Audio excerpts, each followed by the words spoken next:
Et salut tout le monde, c'est Charles. Aujourd'hui, je vais vous partager ce que j'aurais aimé savoir en commençant la musculation. Tout d'abord, vous devez comprendre que mes méthodes ne sont pas les seules pour construire un physique. Je dis pas que vous devez uniquement faire ça pour construire un physique. Mais ça fait maintenant 5 ans que je fais de la musculation et ça fait 2 ans que c'est mon métier. Je me focus uniquement sur construire un physique athlétique et seulement pour construire un physique athlétique. C'est-à-dire que ces conseils ne sont pas adaptés pour quelqu'un qui voudrait ressembler à Ronnie Coleman ou pour quelqu'un qui voudrait devenir powerlifter. En gros, je m'entraîne pas pour être le plus fort de la salle, ni le plus stock, mais je m'entraîne pour être le plus esthétique torse nu. La première chose, en tant que débutant, c'est de comprendre la génétique. On a tous des morphologies différentes, l'ectomorphe, le mésomorphe, l'endomorphe, mais donc certaines personnes auront une musculature faite pour le sport et puis vont pouvoir développer facilement grâce à la pratique. D'autres personnes ont une ossature fine et des hanches larges avec une facilité à prendre du poids, à stocker du gras, mais au final, rien de grave puisqu'on peut imposer à notre corps un rythme de travail avec un bon entraînement et une bonne alimentation. Quoi qu'il arrive, on peut obtenir un très bon physique. Mais vous devez comprendre qu'il y a des choses que vous ne pouvez pas changer. Par exemple, certaines personnes ont des bons pics de contraction au niveau du biceps parce qu'ils ont le biceps court. D'autres personnes ont des biceps plus imposants au repos puisqu'ils ont le biceps long. C'est les insertions et les tendons, c'est génétique. J'entendais beaucoup de personnes se plaindre d'avoir un trou au milieu de la poitrine. Rien ne peut arranger ça. J'ai lu quelque part que si on spammait le pec deck, on pourrait combler ce trou. Ou alors le fly cable, on pourrait combler ce trou. Mais non, il y a simplement pas de fibre musculaire à cet endroit-là avec votre génétique. Donc la seule chose que tu peux faire, c'est mettre l'accent sur les épaules et développer les épaules. Cela va rendre l'ensemble plus esthétique. Mais on a tous une génétique différente. On est tous différents au niveau de ça. Pour parler de l'entraînement lui-même, la première chose à faire, c'est de prioriser les bons muscles. Pour avoir un physique esthétique, je prioriserai toujours le développement de mon torse, de mon dos, de mes épaules, parce que ça aide à développer le V-taper.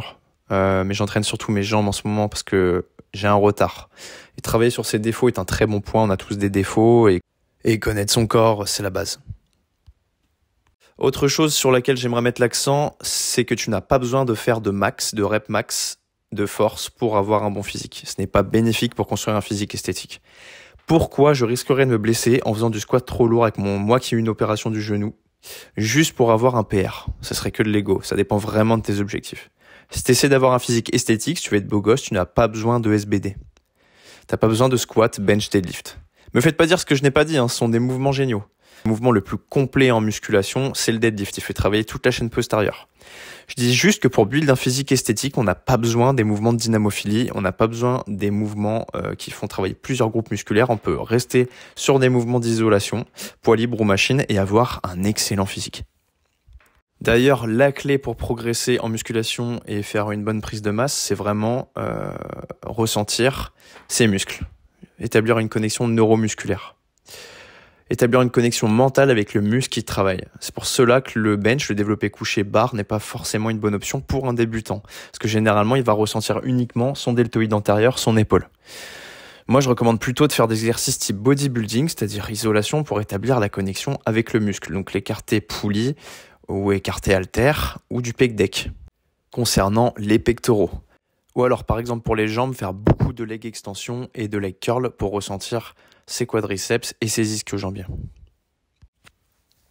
D'ailleurs, pour établir cette connexion neuromusculaire, votre meilleur ami, c'est la pré-fatigue. Prenez un mouvement pour lequel vous ressentez, donc avec un grand étirement et une grande contraction. Par exemple, pour les pecs, je recommande l'écarté poulie ou haltère, comme vous préférez. Pour le dos, dans cette séance, le pull down. Quoi qu'il en soit, mettez une petite charge, faites entre 15 et 20 reps, prenez 30 secondes de récupération et faites ça 3 fois.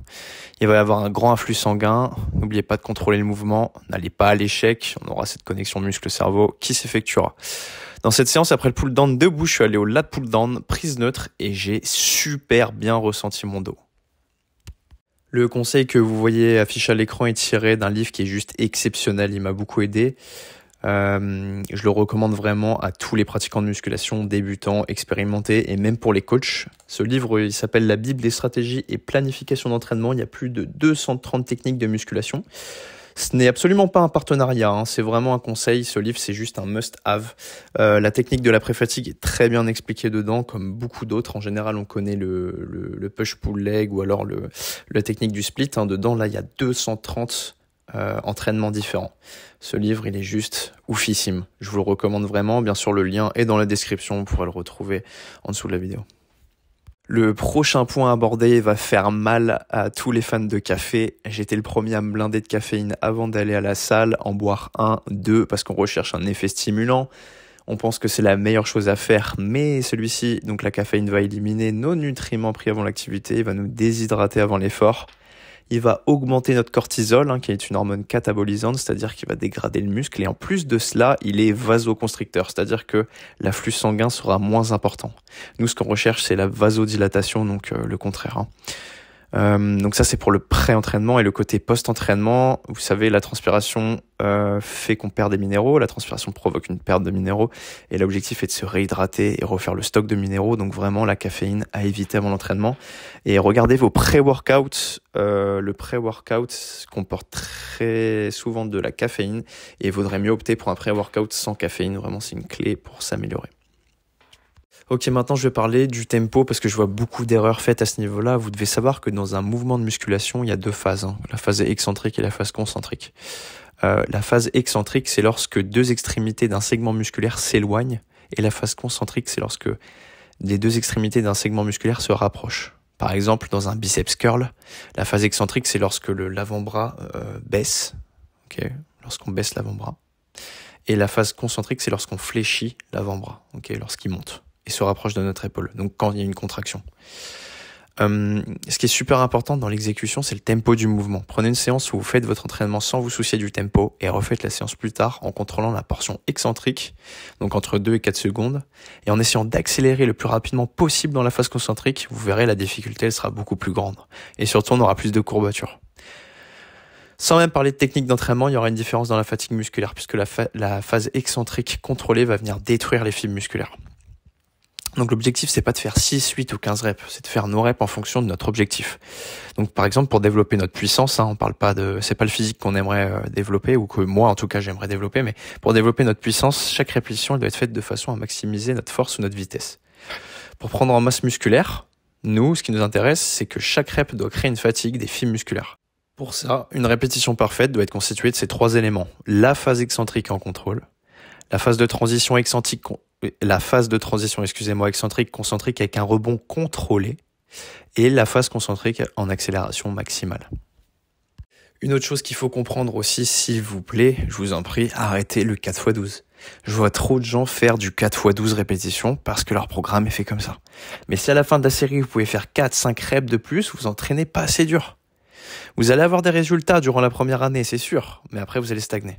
Par exemple, pour les pecs, il vaut mieux faire 2 exercices, donc un exercice presse, un exercice écarté, vraiment ressentir son muscle sur les 8 ou 9 séries et aller jusqu'à l'échec plutôt que de faire 4 exercices différents et avoir un ressenti moyen.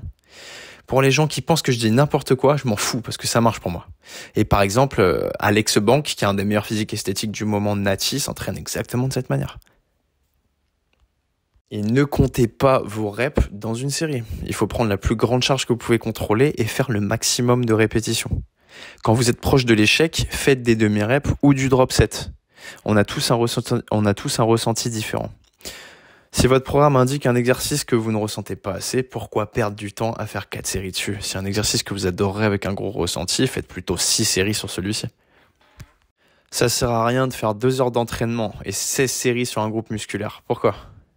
Parce que vous allez faire du catabolisme musculaire, c'est-à-dire de la dégradation musculaire, donc de la perte de muscle. Les séances courtes et intenses sont les meilleures pour libérer la testostérone et l'hormone de croissance qui influence le processus d'anabolisme, donc la croissance musculaire. Quand on s'entraîne, les muscles ont des lésions microcellulaires. C'est une activité catabolisante qu'on doit limiter dans le temps. Pour ça, ça se transforme en anabolisme, donc la prise de muscle. C'est le processus de récupération qui permet la croissance musculaire. Donc sur les gros groupes musculaires, les pecs, le dos et les jambes, je fais généralement 3 exercices, donc 12-13 séries très solides. Et pour les petits groupes musculaires, 2 exercices, donc 8 ou 9 séries au max. Ça sert à rien de faire trop, au risque de dégrader sa qualité musculaire.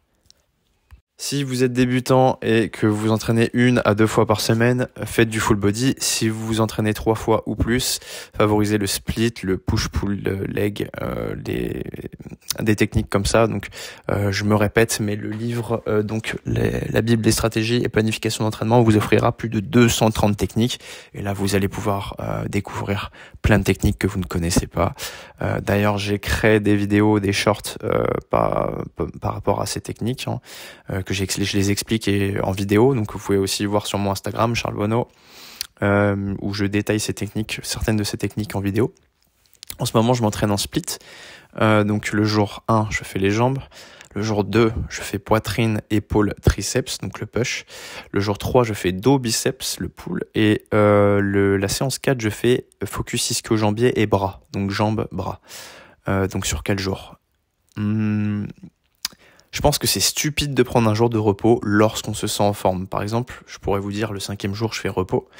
Mais si je sens que j'ai l'énergie pour aller m'entraîner, pourquoi je resterai chez moi? Alors que certains jours, je me sens vraiment fatigué et je ressens le besoin de me reposer. Là, je vais prendre un jour de repos. Donc écoutez votre corps. C'est comment de travailler à vos équipes? Ça n'a pas marre d'être ici? Ouais, ça casse les couilles. Le mec, il s'entraîne 35 heures par semaine et il taffe 35 heures par semaine, je te jure. Allez, reflex un coup là quand même. Ah, je peux pas flex à côté de ça. Désolé.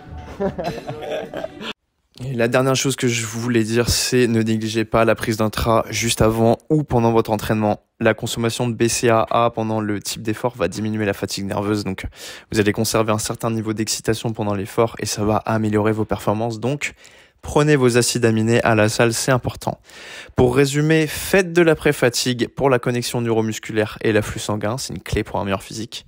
Ne faites pas trop de volume, entraînez-vous plus intensément, impliquez-vous dans chaque série et ne vous limitez pas aux 4x12. L'exécution avec un bon tempo, c'est crucial et surtout prenez un jour de repos lorsque vous en avez besoin.